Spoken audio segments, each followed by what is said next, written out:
സംസാരിച്ചു. കാറിൽ കയറിയില്ല, ഞാൻ പറഞ്ഞു ഞാൻ വരുന്നില്ല.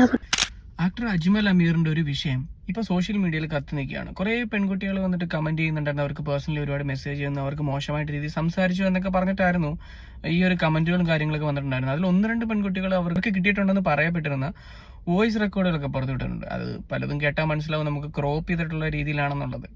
അതിന് മുകളിൽ നമ്മൾ ചിന്തിക്കേണ്ട ഒരു കാര്യം എന്താണെന്ന് വെച്ച് കഴിഞ്ഞാൽ, ഒരിക്കലും ഒരാളും പെർമിഷൻ കൊടുക്കാതെ മറ്റൊരാൾ അവരുടെ സ്വകാര്യതയിലേക്ക് കടന്നു ചെല്ലുന്നില്ല. നമുക്കിതൊന്ന് കേട്ടു നോക്കാം. ഇല്ല, 2 ദിവസമായി. ഇന്ന് ബാത്തപ്പി കിടക്കുമായിരുന്നു കുറെ നേരം. റോസ് വാട്ടർ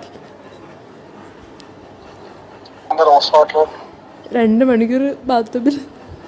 നിങ്ങൾക്ക് ഈ ഒരു കോൺവെർസേഷനിൽ തന്നെ ഏകദേശം കാര്യങ്ങൾ വ്യക്തമാണ് എന്താണ് രണ്ടുപേരുടെ സൈഡിലുള്ള സ്റ്റാൻഡ് എന്നുള്ള. ഇത് ഒന്നാമത്തെ ആളുടെ വോയിസ് ആണ്. ഇനി രണ്ടാമത്തെ ആളുടെ ഇതുപോലെ വോയിസ് ഉണ്ട്, ജസ്റ്റ് ഒന്ന് കേട്ടു നോക്കാം. സംസാരിച്ചു കുറച്ച് നാള്.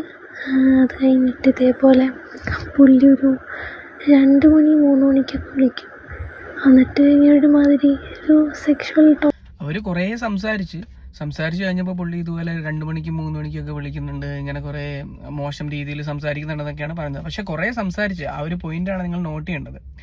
കാരണം നമ്മളിവിടെ ചിന്തിക്കേണ്ടിരുന്ന കാര്യം എന്താണെന്ന് വെച്ച് കഴിഞ്ഞാൽ, സെലിബ്രിറ്റി സ്റ്റാറ്റസ് ഉള്ള ഒരാള് ഇവരെ പോലുള്ളവരെ കോൺടാക്ട് ചെയ്യുമ്പോൾ ഓഫ് കോഴ്സ് അവർ റിജക്ട് ചെയ്യില്ല, അവർ സംസാരിക്കും. റീസെന്റ് ആയിട്ടുള്ള ഒരുപാട് കാര്യങ്ങൾ എടുത്തു നോക്കിയാൽ നമുക്ക് മനസ്സിലാവും, നോർമൽ സ്റ്റാറ്റസ് ഉള്ള ഒരാളുടെ കാര്യങ്ങളും വാർത്തയാവുന്നില്ല, ആരും ഡിസ്കസ് ചെയ്യുന്നില്ല, ആരും വരുന്നില്ല. പക്ഷെ ഇതൊക്കെ വ്യക്തമായിട്ട് എല്ലാവർക്കും മനസ്സിലാവുന്ന കാര്യമാണ്.